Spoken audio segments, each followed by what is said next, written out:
Hello and welcome to HolisticCircle podcast Spiritual Conversation. My name is Philipp Kobald.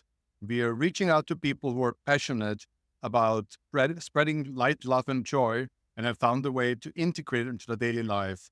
I'm happy to have here with me today Rhiannon Neuharth from Florida. Welcome again, Rhiannon.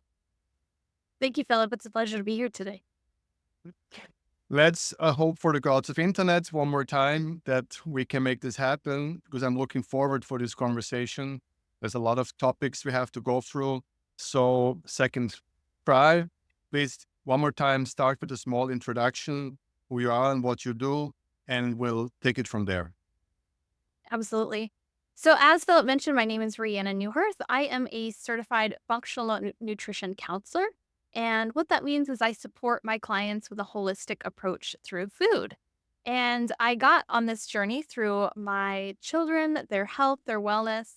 And the journey was originally, I was a teacher, I was a science teacher. So, beginning from there to where I am is not too far because I'm still very much in science, but I'm able to support other clients just how I've supported my children and my family. So, really enjoyed doing what I do now and not being in public education.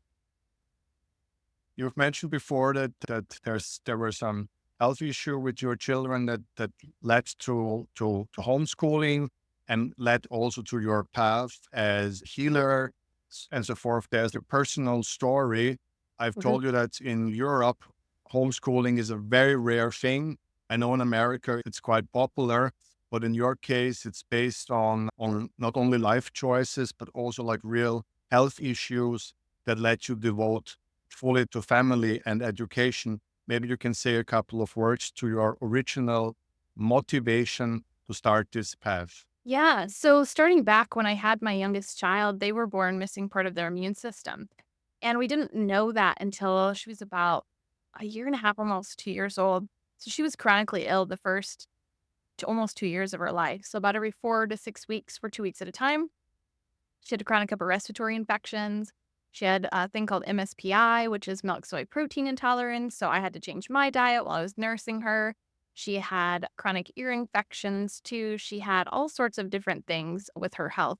And we went from a very Western medicine to doing a holistic approach with her. And that's how I've ended up where I am doing what I do, because that way wasn't working for her anymore. And that's also partially what led us to homeschooling, having the flexibility to make sure that she could get an education. That both my children both have ADHD as well. So making sure we can accommodate their educational needs and our flexibility to do what we want to when we want to as an entrepreneur and homeschool family. But the correlation of those two together is what made us do both of those things as we've evolved as a family and the kids have gotten older. It's again something very rare from European perspective, but of course huge respect, because if I do homework with my kids, that's basically all my 30 years of meditation goes down the window. And Understand. I'm teaching for more than 30 years meditation. I think I'm usually pretty much with the angels, but my daughter, she has a secret path to my buttons. I don't know how she does it. That's something saying. My wife is always smiling when a person like me goes crazy, then things are definitely out of boundaries. Yes, absolutely. She knows every button to push, I'm sure. Yeah. But honestly, she's now 10 years old and now it's really okay. Now we can work and we can communicate, and learning now is okay. The first 2, 3 years, I really was a test, a mental test. Yeah. I don't need the Dalai Lama. I just work with my daughter and I come to the whole next stage of enlightenment. Yes. Yes. Children do that to us, don't they? So I have such a respect for teachers. I know because I'm emotionally involved, I don't have the distance that's maybe double hard, but altogether, if it comes to me, I would double and triple every teacher salary in the world, because it is a Yeah, hard job. That's just my conclusion.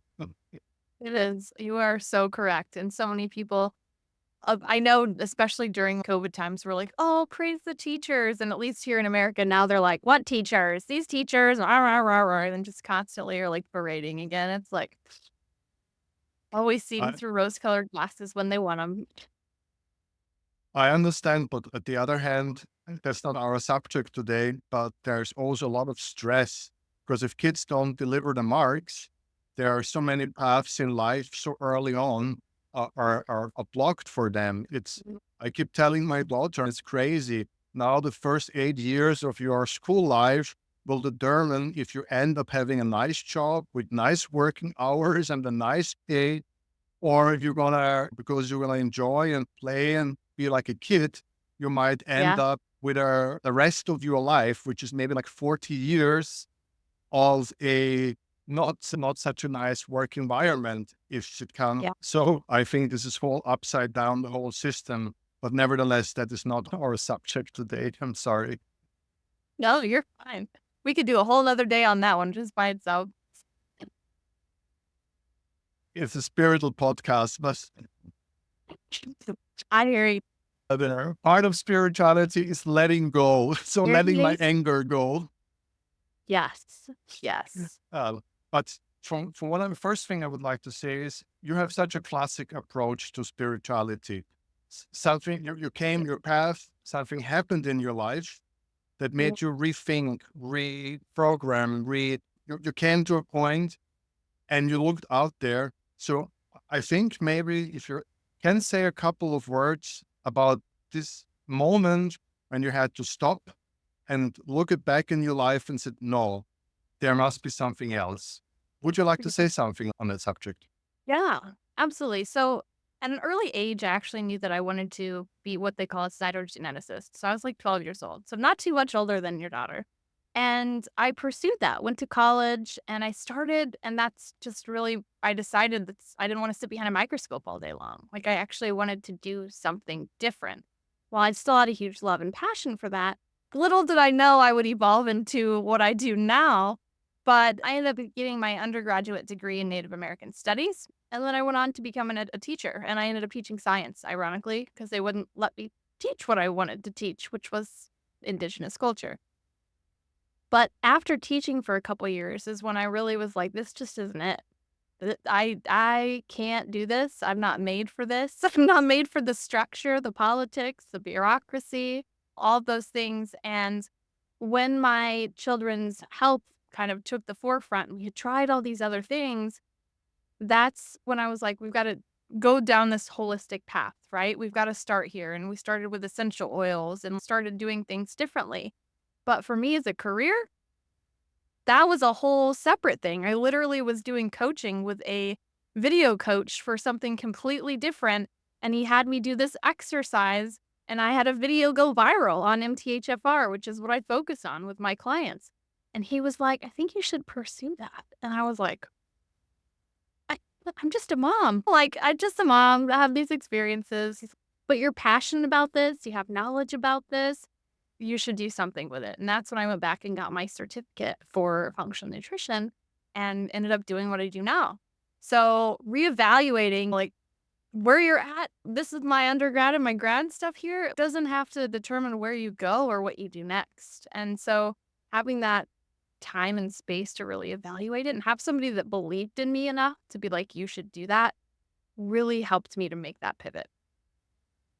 Basically, we can stop right here and print this all over the world, and we have the best ever spiritual seminar the world ever needed. First of all, opportunity, somebody that believes in you and love, to have this Mm. love and kindness, have strength and self-confidence, and then starting to do something that you're passionate about. If it's not like Mhm. a business plan, but it's like a passion, and immediately people respond, people can feel your honesty, and there you go. And I think we finished with a master course in life transition. That's it. Yeah. It wasn't easy, that's for sure. It definitely took that I don't know, there was self-doubt, but like you said, having somebody there that really believed in you and believes in that process for you made a big difference for me, for sure. The podcast I made yesterday was with a therapist that basically had to go through that, what you just described, more or less by herself. Her marriage fell apart and she made a drastic career change. And she really had to work so crazy by telling her that you're worth it, that you deserve it. So she had herself to find the strengths that a lot coming from your partner, and that should be like this. So this is absolutely marvelous. You have a Mhm. relationship where one basically supports each other and gives them strength, and you work to it and you can do it and things like that. So this woman was True. really telling yesterday about her particular journey doing this by herself, with herself, through herself. And so this is a very nice contrast to hear today with your smile and your happiness and the love bubble. And I think this is also a wonderful contrast to what I heard yesterday. Now, saying maybe please a couple more words about you as a therapist, as what you work. I think I would like to get a bit more understanding of Mhm. your daily job. So I, as a certified functional nutritionist, as I really focus on root cause resolution for why people's health is the way that it is. And so many people will try Western medicine. They will go to their practitioners and they will be dismissed and say, oh, you're crazy. You're a woman. It's your hormones. Or there's nothing wrong with you. Your labs look fine. And unfortunately, that's not an answer. And people are continually suffering because they don't know what they don't know.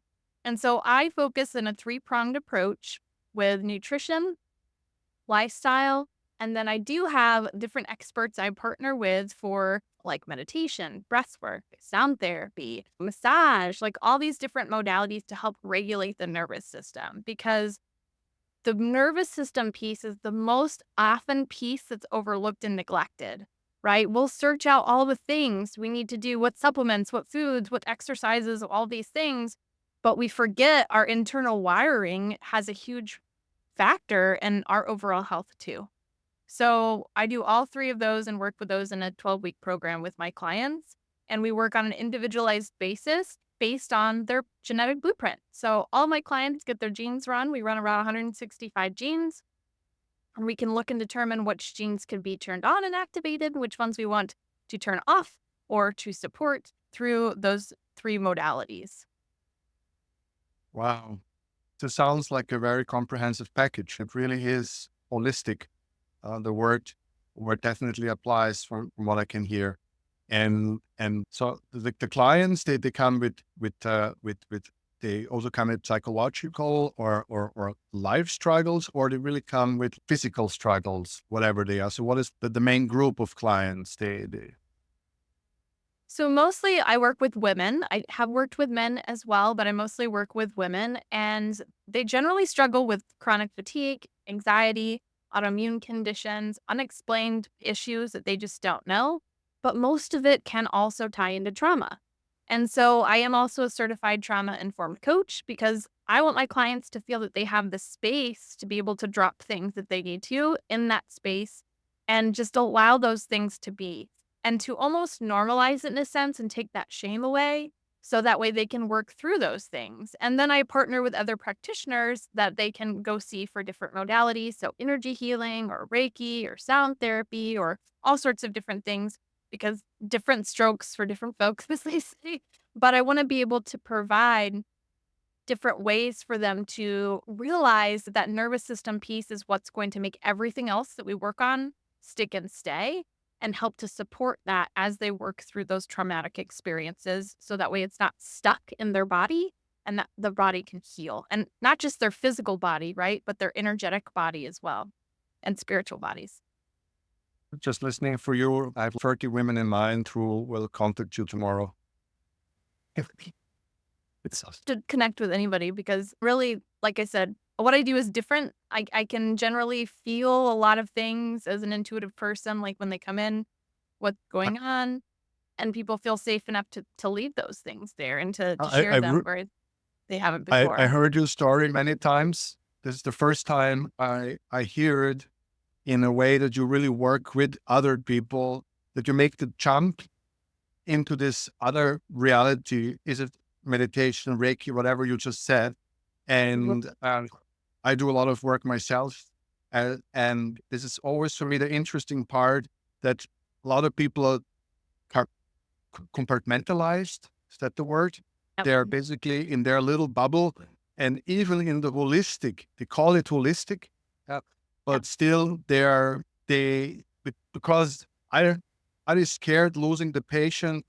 Is it a money thing or is it just a thinking thing? I don't know what it Yeah. is, but I've seen this a lot because Right.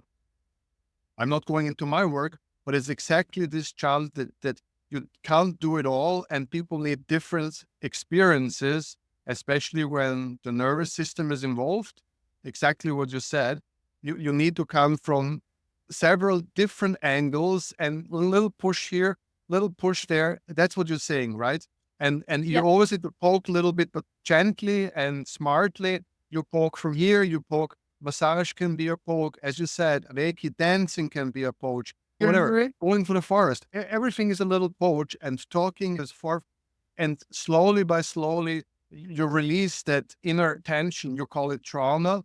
Interesting wording, and it's, I know it's true on a lot of cases, but basically, I would almost call it life. So, Yeah. uh, so it's I, I'm so amazed at what I hear because there should be a lot. Maybe I don't know. I know a lot of people, but this is what it needs. If you call yourself holistic, then Mhm. you also have to let go of your patients sometimes. In a Yep. way, they might return. They will return. They will send their friends. But you cannot you have when you call yourself holistic, you have to be holistic. Yep. Well, and it's not just holistic in one lens, right? Like it's the energetics, it's the spiritual piece. And so being able to make space for all of those and expand that awareness, like I use my website as a sorting hat anymore for people that come to my website and they'll get a feel for me the very first page. Is this someone I want to work with? Is Rhiannon aligned with me? Because I want to work with people that are aligned with me energetically and how I can support them. I don't want to just be like, yeah, we can do all this stuff through food and that's it. No, there's more to it than that. And I have a sound therapist that she does a presentation and explains how the vagus nerve and B12 and this genetic variation, this SNP MTHFR, all correspond together. And then talks about how sound therapy can help to tone the vagus nerve and to do all these things. And so really educating people on what else is out there that they may not have explored already to help with all of the energetic, the spiritual, the physical bodies come into alignment. That's really what I want to focus on with my clients. And when they're open to that, they see better change because they're committed to it. They want to do those things. It's not just, oh, yeah, I'll see you every 2 weeks. Have a good day. It's, okay, here's what I'm doing in between there. What do you suggest? Is there someone else I can work with? And I love the practitioners that I partner with because I feel like they can offer a piece of something that I can't. And I don't want to be the expert in everything, right? I don't want to be able to be the expert in what I do, but have good relationships with other practitioners to support my clients on that journey. Well, me as a young podcaster, I want to be an expert on everything. Understand? So this is, I'm so satisfied. I so love whatever you say, and wow, we need more holistic healers who have your approach. And I hope a lot of people are watching this because this is a lot of practitioners can learn from you what's the right way Thank you. to work. Now, we had some other subject that you are both, you and I are also in a pre-recording session. We talked about it. That's something that's interesting to you and interesting to me. And it's, of course, you work with children, you have educational background, and you do homeschooling. You're a hero. And but Right. we both, of course, love spirituality. We both love holistic approach. So I guess we both have our own very own thoughts how we can open our children. You have two, I have one, but generally how we can open the next generation towards spirituality. What are your thoughts? What are my thoughts? I made several videos and podcasts already on the subject. So I'd love to hear very much of what you think. What's the key that puts that seed into a child to, in future years, be open to the universe and things like that? I think I'll backtrack on that question and to kind of jumpstart the topic with what we talked about previously. Is last year, we sold everything and moved to Mexico for 6 months. We had the full intention of traveling the world because the world is a crazy and interesting place right now. And we ended up coming back for a variety of different reasons, but we still long to be traveling. Like my youngest is like, Mom, you go back to Mexico. And I'm like, I know. So there's different things, but life was differently slower there. So from living life in Mexico, launching my practice, all of that, launching my program because my practice was established, but launching the program that I work with and creating it and developing it, doing all that stuff with everything I did that in Mexico. I did that the first 90 days really that I was in Mexico. And that in itself was a huge leap of faith, like leaving this country and just going out with nothing but our bags and ourselves. It was very scary and liberating and really just here I go, gonna happen, but we're gonna do it. And so truly living that expression of faith and action by actually doing things and just expecting things to show up in one way or another, that blind faith that a lot of people talk about, involving your children in that, right? So there's as an entrepreneur, some months are like awesome, other months are like, okay, universe, send me something here. I gotta feed some kids. But actually actively allowing that conversation, I feel like, with my kids, so they can be like, the universe always provides. It may not look how I want it to, but the universe always provide. So really being an active participant with them and engaging them in the conversation of, hey, here's what's going on. And there's some things, know your limits with your kids, of course, but I'm very open and honest with my kids. And I feel like that's part of our homeschool life, like in our education is here's some realities. Some months are good, some months are not as great. And you are grateful for whatever happens either way, but it's not just sitting around and hoping something happens. You gotta also come out in that faith that things are gonna happen. You gotta work towards them. So a good balance, I feel like, of engaging your children, talking to them, and also active practicing and inviting them into those situations. So whether that be meditating with you or going to yoga, which I invite them to go do all the time with me. That counts as PE for us as homeschoolers. Like just different things that you can do in small ways to get them engaged, journaling, showing them the same modalities that I teach my clients and inviting them along that journey. It's of course that's another level when you really make the leap of faith and change the country and bring the children along and say, I trust in myself, I trust in the universe, and there's no danger out there because I have trust. And as you said, the universe will provide. To take children along with such a path that most probably by itself is an education for life. If you see that your parents have the self-confidence to just go to the unknown, well, Mhm. that opens a whole new horizon in a person's brain. But this is, my life is not that different than yours.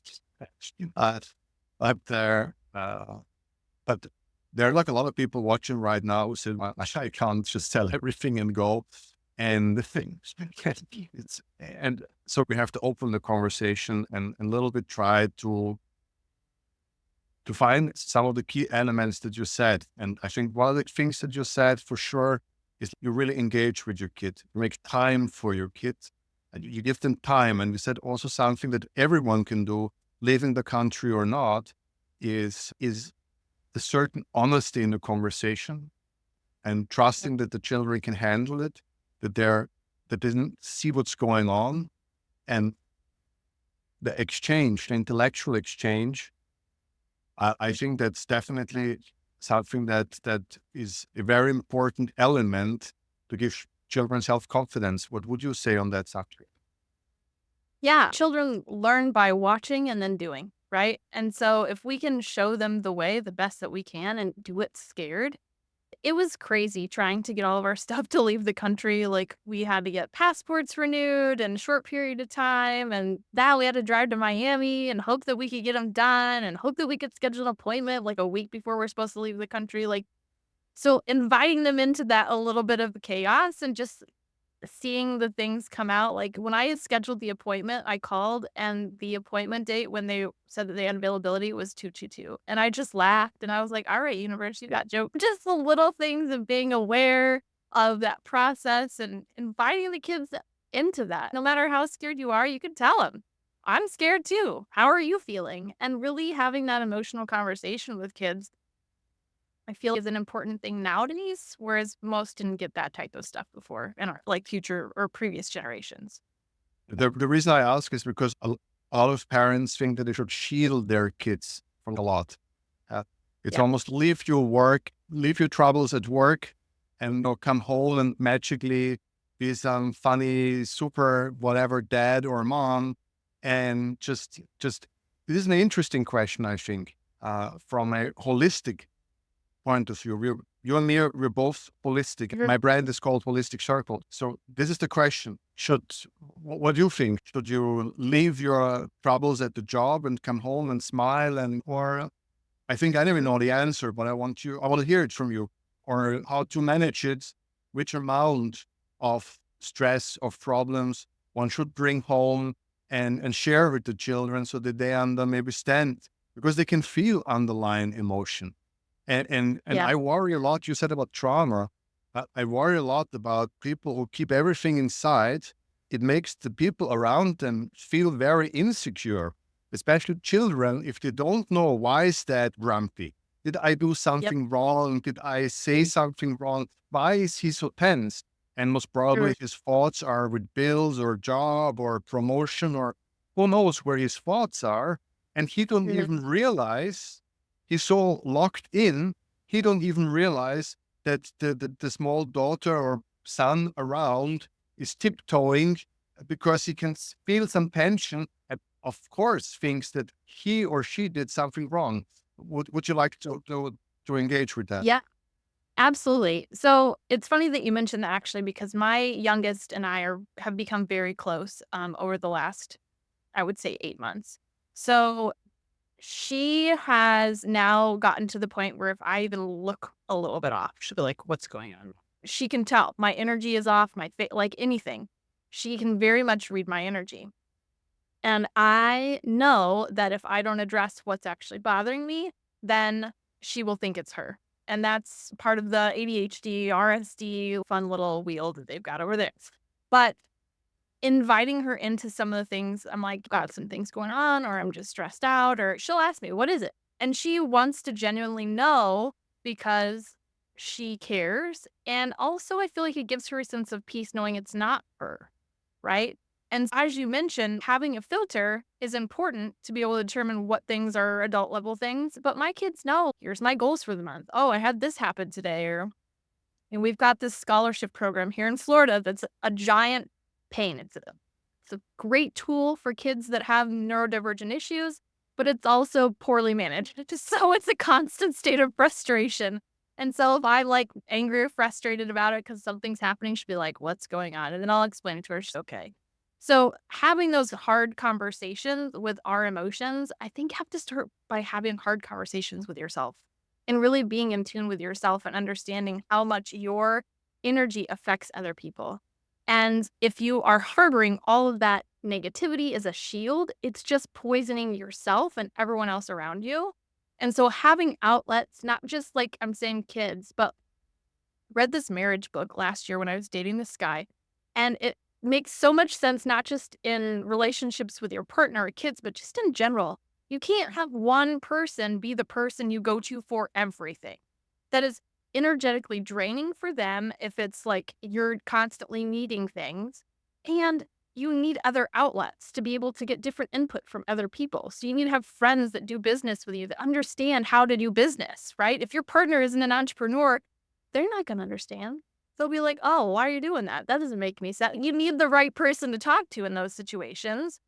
And so being able to have an outlet to take those things to, so you can process it. Maybe if you're a verbal processor like I am with somebody else, so it doesn't come home with you. But making sure that you're aware of what's bothering you, checking in with yourself, having conversation with yourself. What's got me triggered? Why do I feel this way? Working from that, then you can come home and have a little bit more of a clarity and better energy. But sitting with yourself every day, morning, night, whatever time you do it, maybe multiple times a day, checking in with your energy. Sometimes we run on that autopilot and we don't even know why we're grumpy. So You it's know, like, why am I feeling this way today? And sometimes it just is, right? Hormones, moons, mood shifts, whatever it is, stress. Have a variety of different ways that you can energetically process and disperse those things. So it's not just building and then your family takes it personal. Yeah. So I think we're in alliance when you want to give people a more holistic approach. And so that's what became my first conclusion about how to pass spirituality to children, work on Mhm. yourself. Because Yep. you don't need to doctor on the children or do some crazy program. Look in the mirror and find a bit of a harmony inside yourself. And I just try a little bit to understand the mechanisms. And once you then a bit still is Mhm. kind of honest, I have good foundation to build a connection. And while spirituality is asking and having a safe environment to ask whatever comes to your mind, whatever question is inside of your child, to feel absolutely safe and secure that it can ask it to you. So this was my conclusion. If I want to give spirituality to my kid, I have to be in a state of mind and create an environment where she feels absolutely safe to ask me and say no. Yeah. Yeah. Yeah. And I think too, I feel like a lot of people, there are two things. One, we get disconnected from our body a lot, right? We spend a lot of time up in this area and not in the body. And so that's why those check-ins are so important. And I feel like more people now is I would dare to say more spiritual people as well have experienced therapy or have a higher level of emotional intelligence. And so, therefore, they have the capacity to understand their emotions and how they're feeling and how to process those better than those that haven't had those experiences. Because before I had the experiences of understanding why I was feeling certain things and understanding myself better through therapy, now I'm able to assess myself and my energy and all of that a lot better than I was before. Yeah, I'm talking more than I should. I'm the host and not the guest. But for me, I just want to say something. I'm sorry for my talking, No, you're fine. but it's also very interesting. It's very interesting, like some 20, 40, 50 years ago, when the holistic approach, they also created a lot of decent and very good people, although they completely did the opposite of what we are talking here now, because they Yeah. had like a formal system. They had a Yeah. lot of rules of morality. They had a lot of rules that safeguard a certain behavior, safeguard a certain structure. Also, they had rituals throughout the year, if it's like, Christmas time and, this and that. So there was like a whole feasting time and stuff like that. So there was like a lot of formal rules that safeguard that there's good education, that appropriate language to children, appropriate Sure. behavior within partnership. A lot of things would have been unthinkable 50 years ago that people treat each other in a certain way. And now that these rules don't apply anymore, that's maybe the reason. Because if somebody's in a very conservative setting and no place for asking questions, and she still became wonderful. Yeah, my conclusion is that there was like a lot of rules, formal rules that safeguard a certain kind of kindness and compassion. And is it religious orientated or whatever? The society was very structured and Yeah. therefore safeguarded compared Mm. to where we need to do things a little bit more conscious, need to invest a little bit more time because we don't have this room more. Would you like to say something on that? Yeah, I agree. And I feel like the times have changed because 50 years ago, there was at least one parent generally in the home all the time, right? And the reality is, we can't survive on one income, most people nowadays, right? People do, but they have to figure out in this worldliness what that looks like and how to make that happen. And studies have shown that having one parent being involved, it doesn't take both parents, but at least one parent being involved. And if you're a one person household, you're running everything. where's the one person that's being involved, right? We only have so Yeah. much to give of ourselves. And so that is changed too. So you think 50 years ago, there was two parents, there's a lot more one parents now. And that consciousness in itself and understanding that kids may feel shunned or unloved, if you will, at some points because their parent is busy has nothing to do with the kid. It's just the parent's availability is smaller. Then Yes. whether that be mentally or emotionally, all that stuff has an impact too. So not only is it societal things and how we brought up, but it's just the reality of living in this world, in this timeline, that things are just so much different now than they were. And people are living a more authentic expression of themselves that's not so this is how we have to be in certain areas so they can not fit into a box, so to speak. Theoretically, you're right. Practically, it's Mhm. complicated. And I'm Yeah. sure you're aware of it as a Yeah. trauma therapist. Uh, Yes. because it creates a lot of stress. First of all, yes, too Mhm. many people are single, and I'm saying this with love and respect. I just wish everybody, it's a job for two people, no matter two women, two men, whatever. It's a job for two. It's like a lot of job. And I just wish everybody to have a partner doing it. Uh, Yeah. and that's all I'm saying. I mean, I just wish things to be easy and loving. But Mhm. unfortunately, not people have to do it on themselves. And then they compensate and they want to be super moms and super dads. And Yep. they ask for themselves like the impossible, and it's driving them crazy to still be part of the society and the job and God knows what else and the super Mhm. mom. Of course, Yep. we're failing. Of course, we're failing. So Yep. it's one of the things I'm telling to myself all the time. I'm trying to be a super dad because I wanna. It's just Yeah. something I wanna. Yeah, but no pressure. I just wanna. But um, pushing myself all the time. If I'm tired, I'm telling her I don't want to play now because I'm tired. To Mhm. stay true to myself, and also there's a lot of things that I just don't like. I have a daughter, and a lot of interests that she has that I can't relate to it, and I'm Yep. definitely not going to push myself. But there's like a lot of other things that we both like to do together. So honesty, I think is the key, and Yeah. making time when you also feel fit and ready. I think it's also important to maximal honesty, maybe.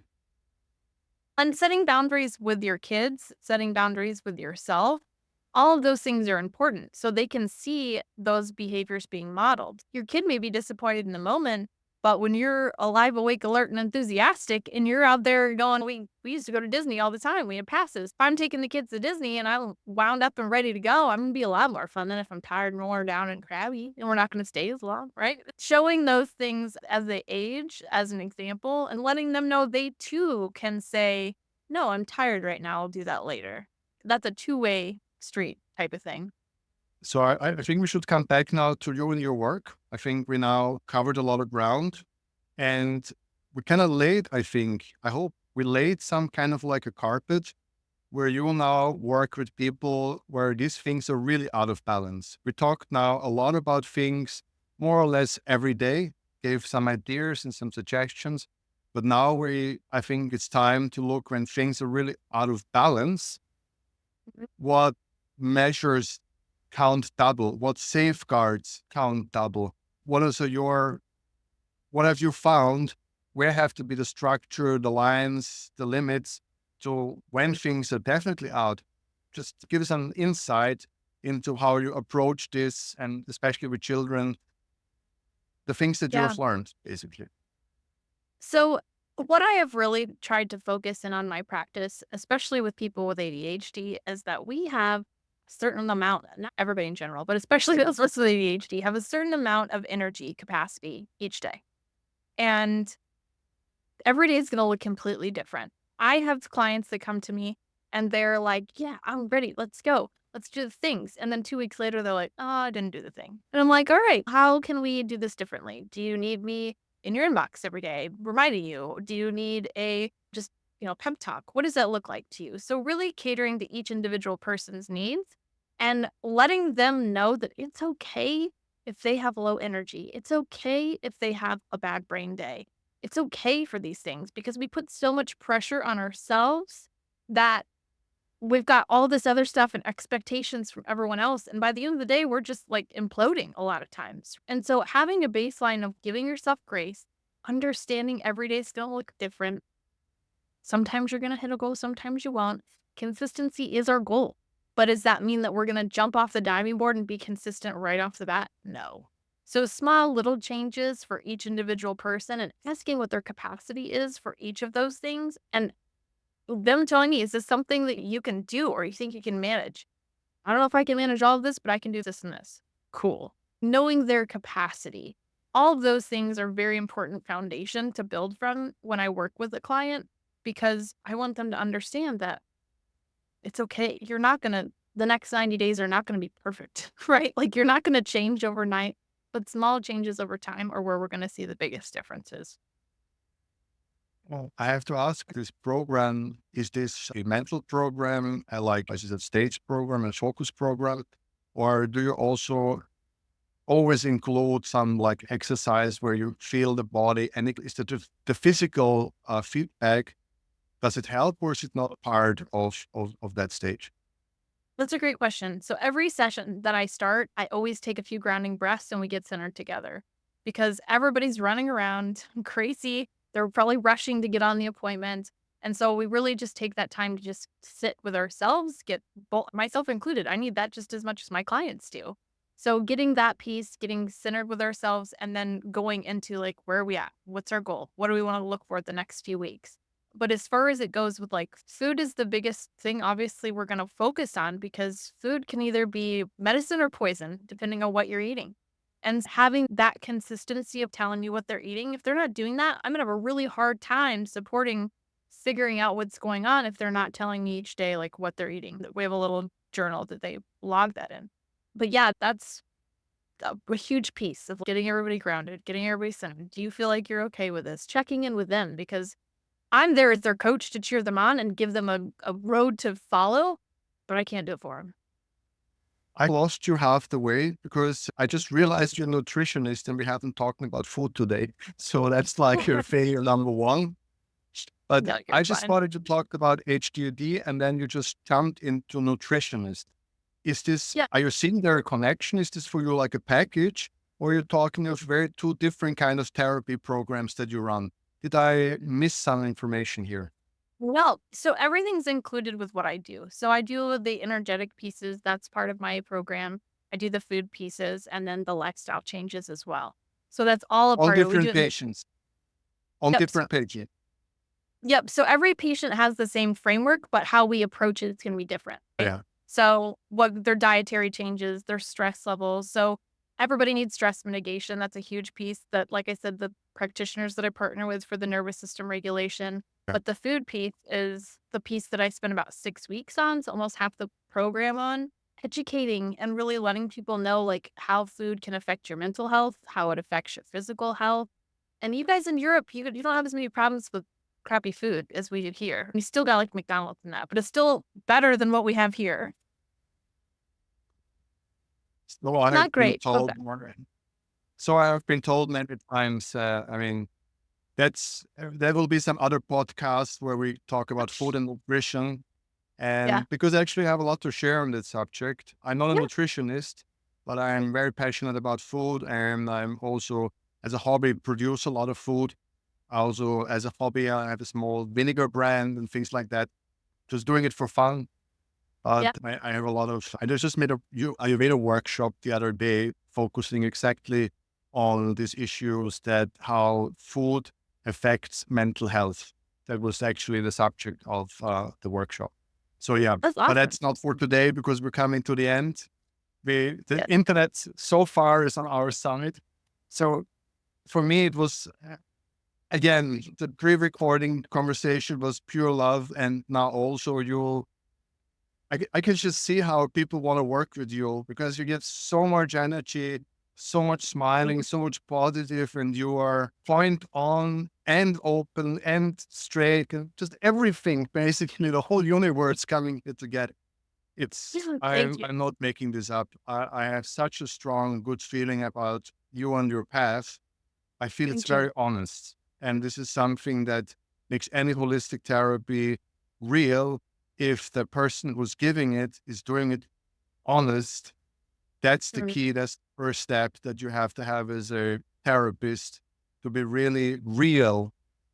yeah. Otherwise, it ain't holistic. Uh, So, in that sense, thank you so much for this conversation. If you would like to say some final words, you're welcome. And Yeah. in any case, thank you so much. And I hope we'll talk one another time about nutrition. Yes. Thank you, Philip. It's been a pleasure to be here today. It's honestly been one of the best conversations I've had in a long time. So I really appreciate it. Thank you for having me. Thank you very much.